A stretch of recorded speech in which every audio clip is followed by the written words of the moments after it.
Lena, we need your room. My stepfather's voice sliced through the calm of the Vermont farmhouse. Curt, dismissive, as if I were a guest overstaying my welcome. I paused, fingers hovering over my laptop, where I'd been analyzing biotech data since 5 a.m. Come again? Maya's moving back, fresh out of Stanford Med. She needs proper space for her residency research, and your room has the best lighting and space for her equipment. He eyed my corner setup like it was a pile of junk, not the neural mapping software I'd been developing. You'll be fine in the attic. We cleared it out this morning. I was 27, living in the home my late grandmother left behind, now run like a museum of Maya's achievements. I worked remotely for a neuroscience lab and had just begun beta testing my own cognitive analytics tool. It wasn't flashy, but it was real. That didn't matter to them. The attic? It doesn't even have heat. Maybe discomfort will motivate you, my mother chimed in. You can't keep treating your little project like it's a career. Be more like Maya. Ah yes, Maya, the prodigy, the crown jewel, still living off family praise and a mountain of student debt. I already have a career, I said. They didn't hear me. You're just tinkering, my mother said. Maya needs the space for something real. I looked at the whiteboards lining my room. Years of equations, simulations, prototypes. They saw scribbles. I saw the future. All right, I said calmly, closing my laptop. I'll leave. Not because I was broken, but because I was building something too big for that house. 3 years of quiet dismissal. 3 years of watching them raise glasses to Maya's every move, while treating my work like a hobby. You've got until noon, my stepfather said flatly. Her lab equipment arrives tomorrow. Noon, that was almost poetic. Because at exactly 12:00 p.m. tomorrow, Lena Carlisle's biotech startup NeuroFathom would go live. That evening, as I packed my gear into moving boxes, my phone lit up. Encrypted message from Eli, my CTO. All systems green. NeuroFathom launch locked for noon. Perfect. I smirked, imagining the storm about to hit the neuroscience sector in less than 24 hours. For 3 unglamorous, exhausting years, I had been perfecting a machine learning platform that mapped neural degeneration patterns before symptoms even appeared. What they saw as tinkering was actually a revolution in early diagnostics. The research assistant role, I claimed, was a convenient front. NeuroFathom had been quietly operating under a parent firm based in Boston, legally watertight, investor-ready, and preparing to reshape the entire medical diagnostics landscape. While they bragged about Maya's clinical rotations, I built an engine capable of saving thousands of lives, many through partnerships they never even knew I negotiated. Buzz. New message from Eli. Phase 1 confirmed. NeuroFathom now holds controlling interest in HelixCare. HelixCare, the regional diagnostics chain that handled all of my family's medical plans and funded Maya's unpaid research abroad. By dawn, the very system that ignored me would answer to me.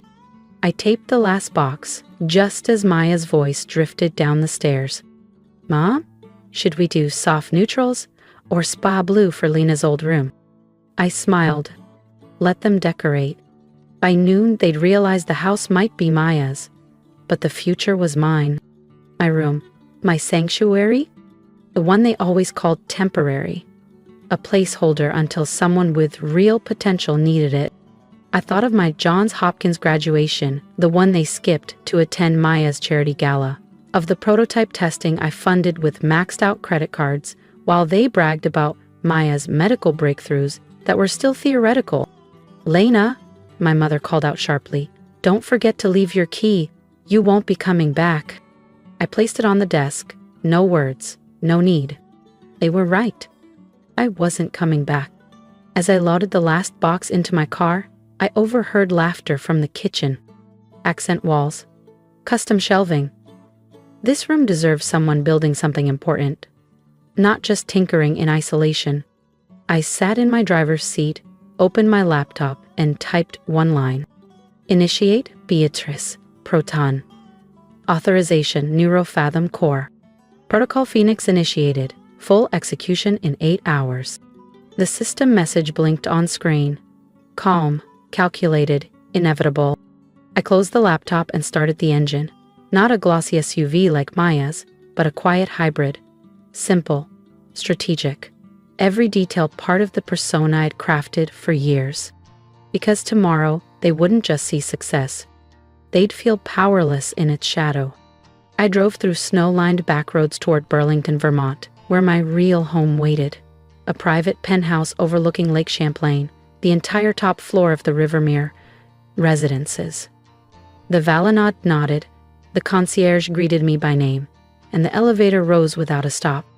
Up here, I wasn't the directionless one. I was Dr. Lena Carlisle, founder of NeuroFathom Labs. I stepped into my office, screens lit with global neuroanalytics. And right in the center, a glowing window. Helix Care Systems sync, 94%. Launch was near. This wasn't just about pioneering neuroscience anymore. The system we were launching, NeuroFathom's clairvoyant protocol, could detect early cognitive decline, but also patterns of clinical fraud, ghost billing, and falsified trial data. It would quietly dismantle the networks that had propped up Carlisle Medical Group for years. The same institution my mother used to funnel research grants into Maya's unregulated side projects, while telling me I needed to earn my own path. A message popped up, the family group chat. Dinner tomorrow at Birch & Stone to celebrate Maya's latest publication. Lena, you're welcome. If you've landed somewhere stable, dress nice. Birch & Stone, their country club heaven. The same place they celebrated Maya's acceptance to Stanford, while I watched from the coat check, saving tips to buy my first EEG rig. The same restaurant where, tomorrow, their corporate cards would quietly fail. Because the diagnostics network backing them would no longer be under their control. I typed a reply. I'll be there. Then I opened the encrypted file titled Project Recalibration, a full audit of every snub, financial slight, and manipulated ledger line, cross-referenced with NeuroFathom's final takeover paperwork for Carlisle Medical Group and its partner clinics. Dr. Carlisle, the executive board is assembled, my assistant Clara said over the intercom. Thank you. I'm on my way. I glanced in the mirror, no longer overlooked, no longer apologizing. Tomorrow night, as I sat across from them at Birch & Stone, I wouldn't be tagging along. I'd be taking control. They'd raise glasses to Maya's groundbreaking research, unaware their empire was already under new leadership. My phone buzzed again, another secure message from Eli.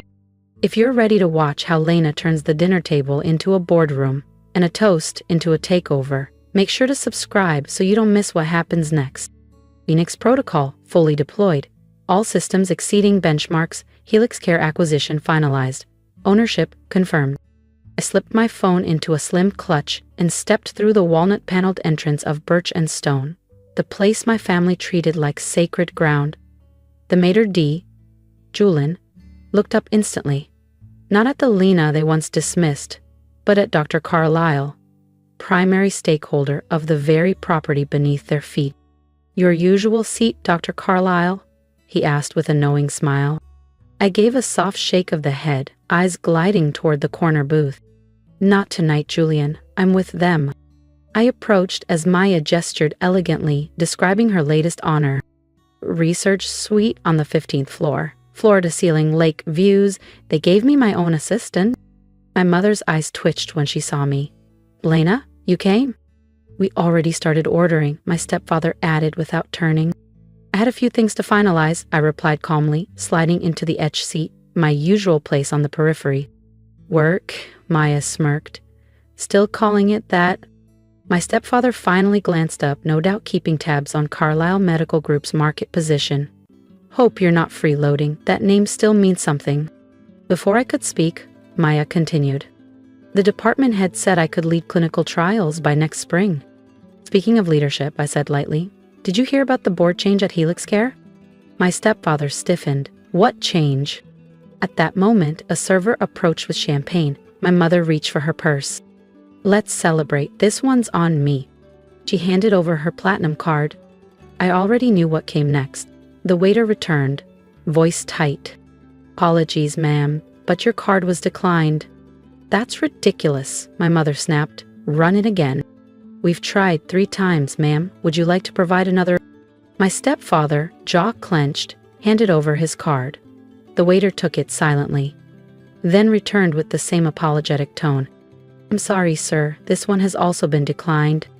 Maya sighed, clearly annoyed, and produced her Helix Care corporate card. "Ugh, fine. I'll handle it." If you're still watching, you're about to witness what power truly looks like. So hit subscribe and stay with me for the moment they realize the daughter they sidelined now controls the system they once ruled. "That won't work either," I said softly, setting my glass down. All 3 turned to stare at me. "What do you mean?" my stepfather asked slowly, already catching the tone shift. I met his gaze evenly. "About Helix Care? There's been a change in leadership. As of midnight, all account activity falls under new oversight." My mother's complexion went pale. "Lena, what are you talking about?" "Protocol Phoenix," I said calmly, leaning back. I watched the recognition bloom in my stepfather's eyes. A man who lived in backdoor deals and whispers. He knew the name. He'd heard about the AI system disrupting diagnostics and exposing fraud. "That's not possible," he murmured. "Neurofathom," I confirmed. "The same firm that just acquired Helix Care." Maya blinked. "What does that have to do with our cards?"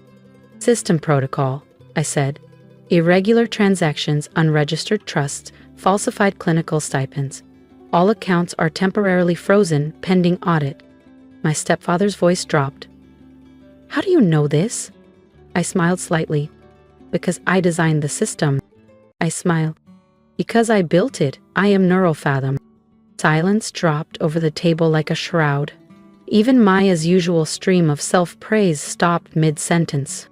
"That's ridiculous," she scoffed eventually. "You work for some freelance lab out of Boston." "A convenient cover," I replied coolly. "Neurofathom operates through layered entities and quiet acquisitions. That lab is just one node in a network spanning diagnostics, AI, and clinical infrastructure. We now employ over 3,200 people across 14 countries, and as of this morning, we control every system backing your medical insurance, your grants, your payroll, and your research portfolio."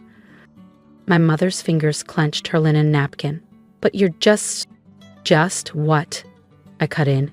"Just the daughter you sent to the attic? The one whose graduation you missed? The one who wasn't Maya?"